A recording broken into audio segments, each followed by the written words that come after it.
Y bueno, así se ve por la parte delantera, limpito, ahora ya se ve que brilla.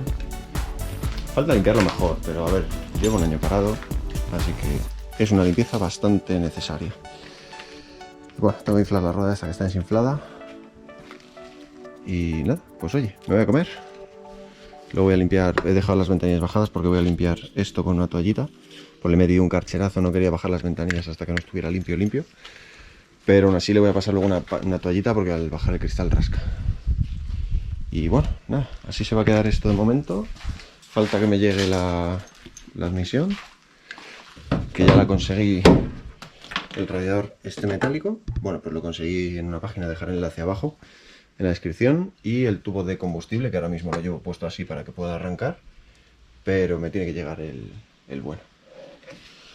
Y nada, eso, así vamos a dejar el coche de momento. Y cuando me lleguen más piececitas, pues nada, retomamos con esta cosa.